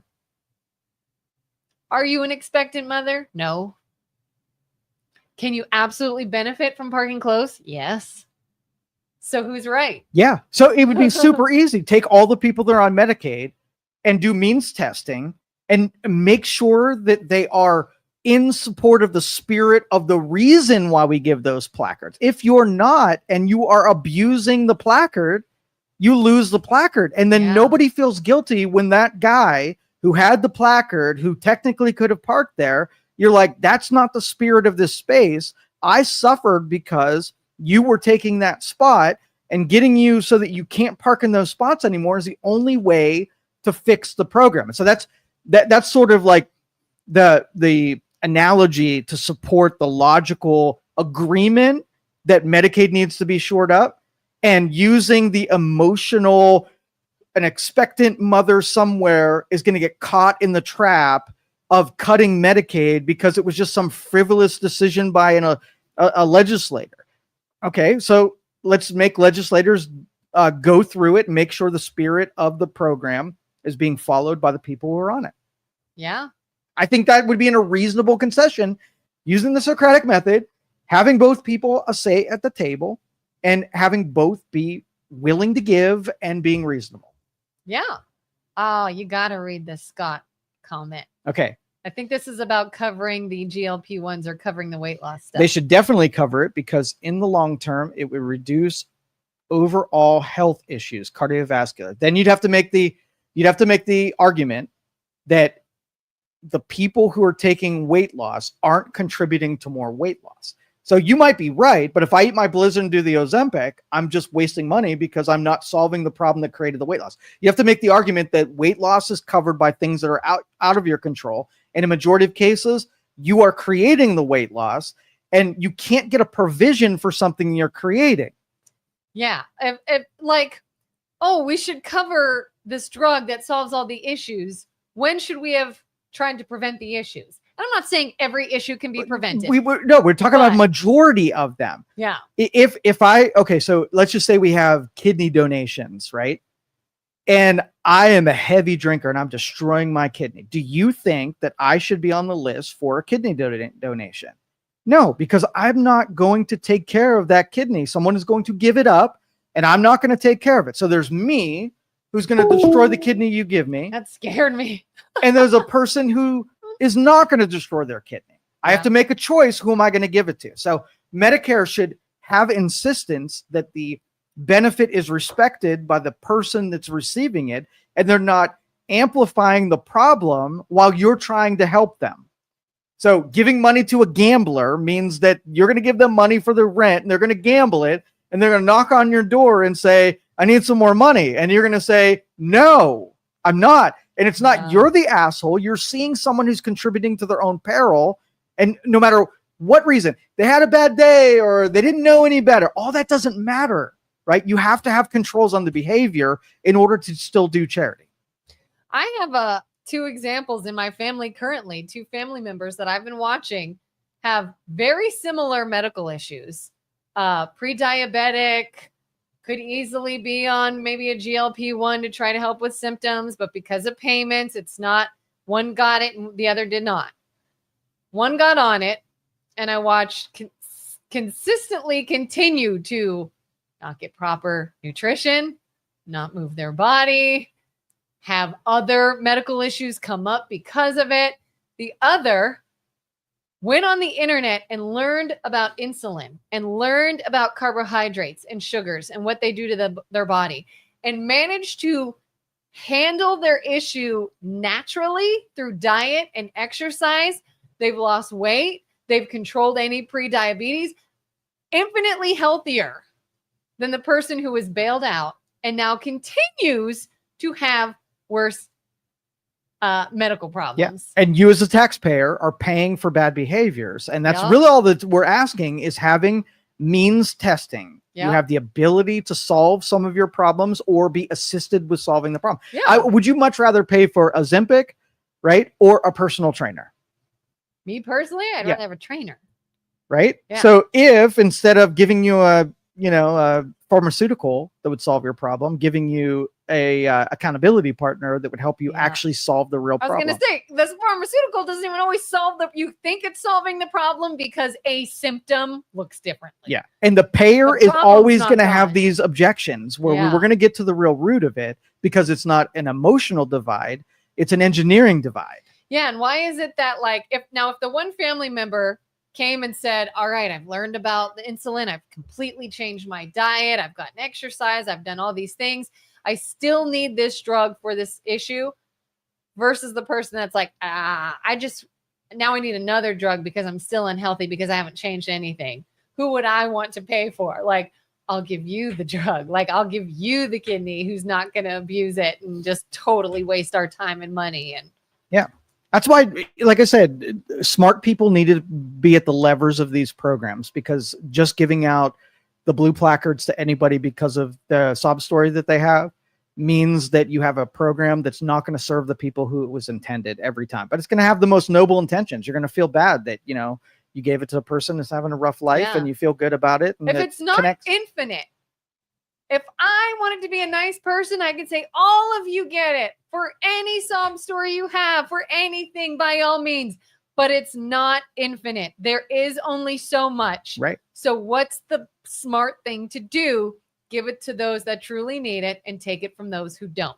But you're a bad person if you take it from anyone. Like there's just so much of it to go around. Just take all Bezos's money and give it to all the people for their Ozempic.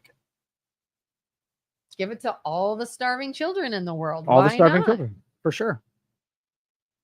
More comments. Medicare is not free. It's $185 per month and covers approximately 80% of the medical expenses. And then Krista says, I work in managed care. It's not that easy to get Medicaid, and your benefits are not superfluous. They are quite a few restrictions. You talked about SNAP benefits before. The real problem is that those who receive both Medicaid and SNAP also could be done. More could be done when it comes to custody of children. Who qualifies for what? Scott, covering GLP-1s across the board would break the healthcare system today. Health insurance system. Health insurance. Health insurance companies are the gatekeepers of how these GLP-1s are being used, but we've got Luigi Mangino fans out there who are anti-health insurance industry. They should, Scott says, they should be bound to seeing a decision if dietitian, sorry. The Medicaid cuts will have a cascading effect. Cutting doctor reimbursements will lead to fewer docs accepting Medicaid. Already happening. There will be fewer hospitals that accept Medicaid patients, caps on the number of Medicaid patients. So sorry, buddy, you can't be on Medicaid because we reached our limit. Yeah, that's the inevitability. Mm-hmm. The philosophy, the social philosophy, is not willing participation, it's forced participation. So in order to have a transaction with a doctor, it's got to benefit the doctor. And so if you can't give them a number that benefits them, then they say, I'm not taking Medicaid patients. And then you have zero. Yeah. It's because you just flooded the marketplace with people who don't keep track of their health and just want a doctor to fix all of their problems with magic pills. And this is the end, the slippery slope here. This is one time. No, not one time. Many times what I would say, this is the almost assured end, right? As prescribed. If you flood the market with blue placards, then people who need it will not be able to get the services. Why? Because you took a finite resource and you heard the emotional response. Do you know that everybody that goes to prison is innocent? Every one of them. Why is that? Why are prisoners innocent? They'll tell you, I didn't do it, buddy. I'm a victim of society. Yeah. So everybody who's on Medicaid thinks they deserve to be there. There's not a single person that says, yeah, I'm really scalping the government. I'm taking it. They saw a benefit. They went after it. You really can't blame those people for wanting to go after a free thing. It's human nature to get something for nothing, and to take responsibility is not in our nature. And the softness of our culture means that everybody's got a sob story.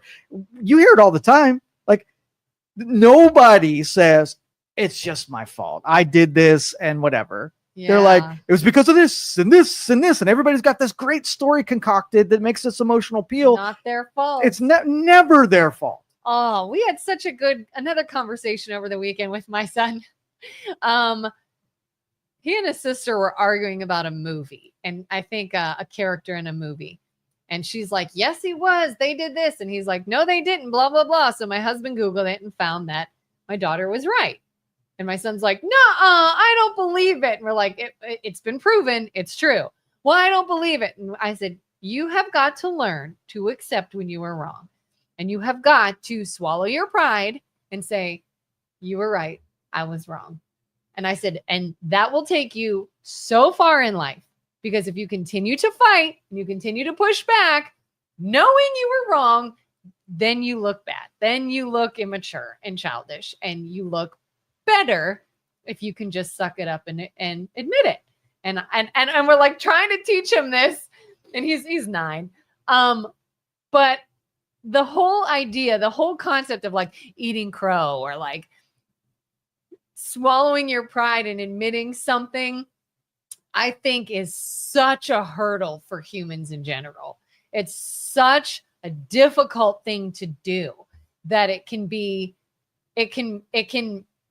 seen in so many examples of so many different things as possibly the only reason people are in trouble or people are having issues. So 6th grade, they teach a being wrong. And I think kids have too much confidence. Okay. I really do. I think you should have humility and shame brought into almost every day. So if they don't teach it in 6th grade, how to be wrong and learn from it, like if you want to take teaching how to be accepting of furries, then you should also have a class about teaching how to eat crow and learn from being wrong. That should be part of our education system for sure. Yeah.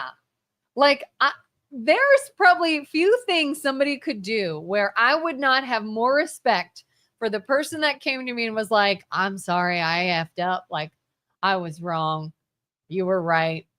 Over the person that is like, nuh-uh, I don't care what it says. Nuh-uh, I'm not like, or they try to hide it. Or, oh God, my favorite is when if it gets blamed on somebody else, like in a restaurant, the server brings me the wrong order and then they blame the kitchen. And I'm like, but I told you the order.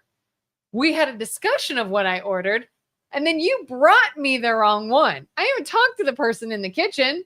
They did what you put in, but it's their fault. Like, oh, biggest way to tick me off as a restaurant customer is blame somebody else for what you just did. Mm-hmm. But that's our society. I think that's the norm. But it'll take 50 years if we started teaching that today for people to know how to take responsibility for their actions. Say, oh, I gained 10 pounds because I ate blizzards. Maybe I did that. Maybe the blizzard did that and I chose the blizzard. Krista says, I think Julie brought up an important part that doesn't involve the emotional aspect. Cutting prescriber reimbursements will affect all Medicaid recipients, including those who truly need the benefit. cutting prescriber Cutting like reimbursements. doctor reimbursements. Well, yeah, you're kind of going to the tail end of a failing program, and the methods that which you're going to have to, like, if you were to take my my handicap parking placards, let's just say it got to the cluster F portion of it where everybody has a placard, so nobody gets any kind of exception parking. How would you clean that up? Well, your first round would be to take the most egregious fraud and abuse of that program and get rid of them first, and then reevaluate after you maybe you have 1 million of them distributed every year. Maybe you try to cut that down to 500,000 and doing it in a way where the worst cases are left alone and those suspect cases are taken care of. So yes, I agree with it's so messed up that you're going to have repercussions because we allowed it to get to such a bad spot. Just realized, I wonder, anyone who I think is in the Mercy Health system locally, every time I see a doctor in that system, I get a survey. How did we do? Were your needs met? Would you refer us to a friend? Would you whatever? Do you think this is sort of them like auditing, like, are we actually doing what we're supposed to do? Are we not? Are we getting good value for the money? That should and be the things? primary focus, right? Whether or not the Yeah. product that was served wasn't just something that was that could be billed so somebody could make some money on it. It could be, did we alter the trajectory of this person that the person's like on? it says, like, did you get what you came here for? Were your questions answered? And I even love, they said, how quickly were you seen from Mhm. your appointment time? Yeah. And I'm like, thank you for considering that. Julie says, humility and shame, ? Are they emotional responses? P.S. I'm a big fan of humility and shame. Yeah. And as I say, normally humility and shame are fuels for logical. Like, the reason that you do something is fueled by something that you feel emotionally. And, there could be, like, if you took the pendulum and you swung it on the nobody has confidence level, then I would be arguing for building people up and telling them that they've got enough security to be able to go forward and do things. But we are not on that part of the pendulum swing. We're super confident doing dumb things and then being delusional that we're causing the problems that we're facing. So we are overly confident, and that could change. That's not a static, appointment there. Krista says, watch the documentary Titan about the submersible that exploded. Have your kids watched it too? Imploded. Stockton Rush was a prime example of someone who could not admit he was wrong.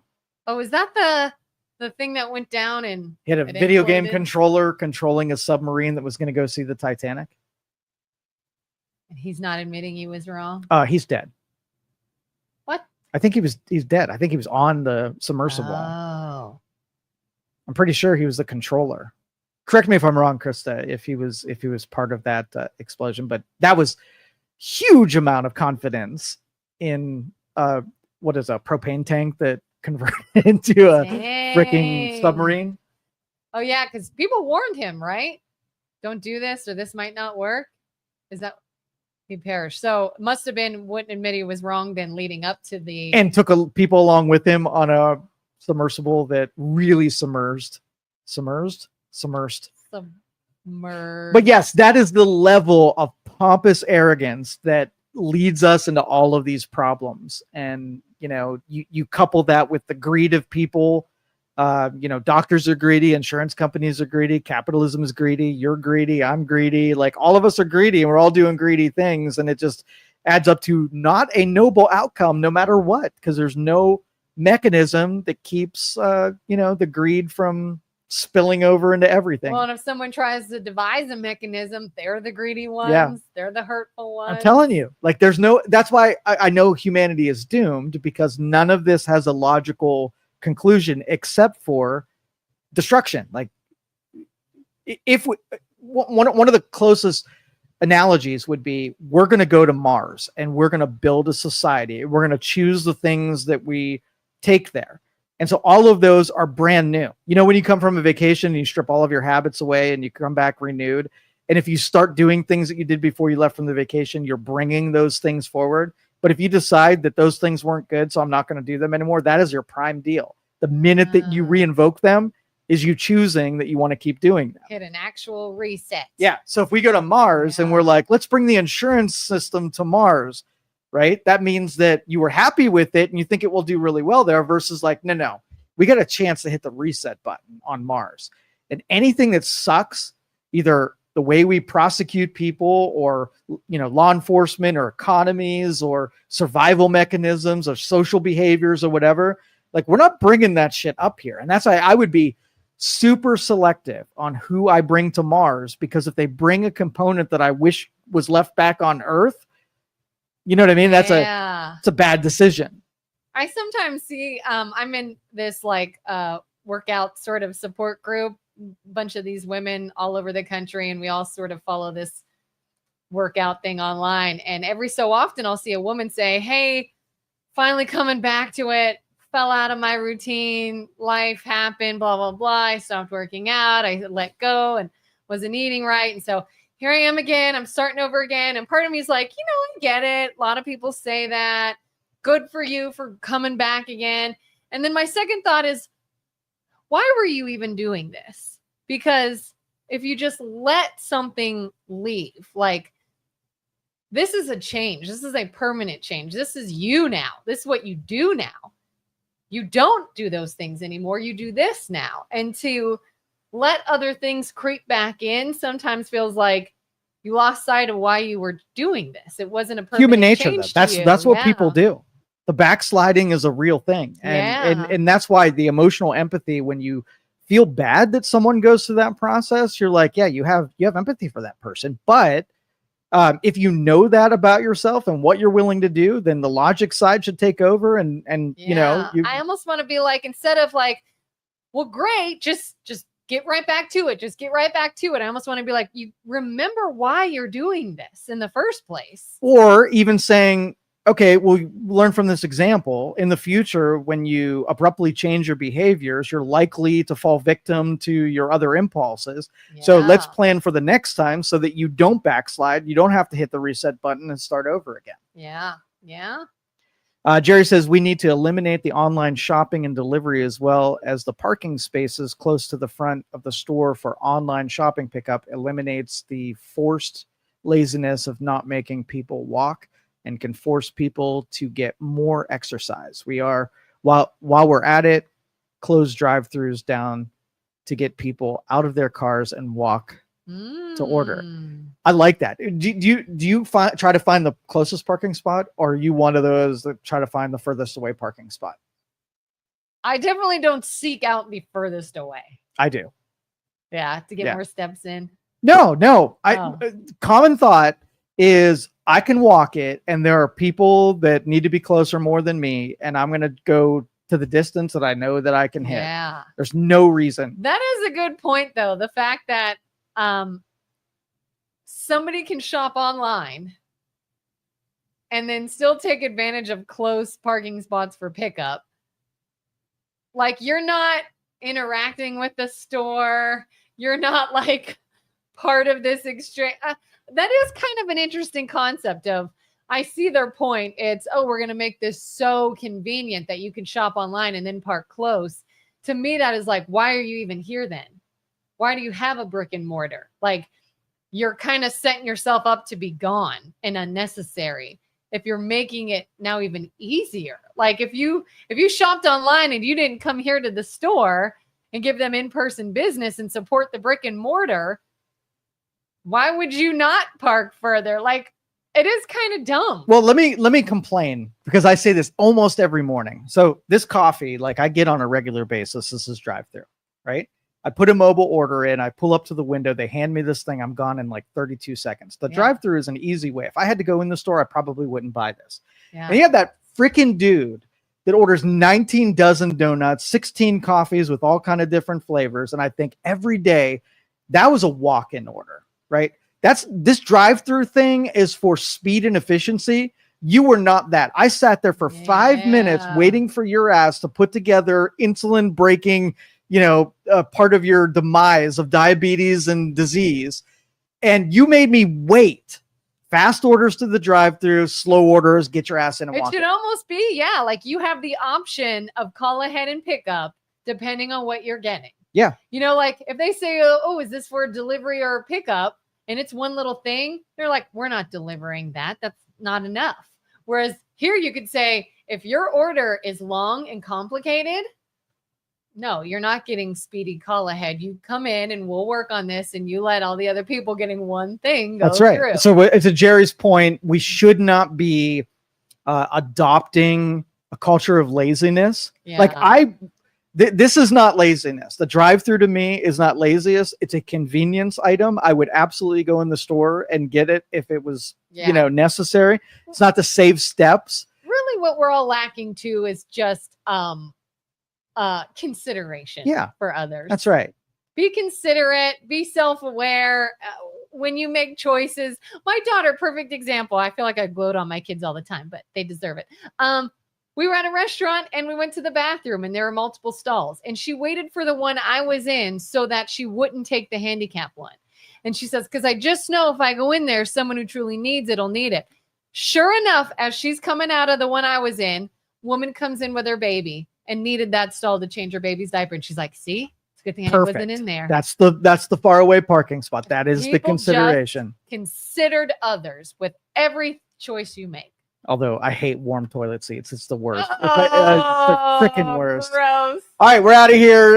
We're going to come back here with John Arnold here in a couple minutes. But anyway, we'll see you then. Bye. Thank you for listening to this show on Youngstown Studio. This is original Youngstown content. Feel free to share our videos and tell your friends about us. Don't forget to subscribe to our YouTube channel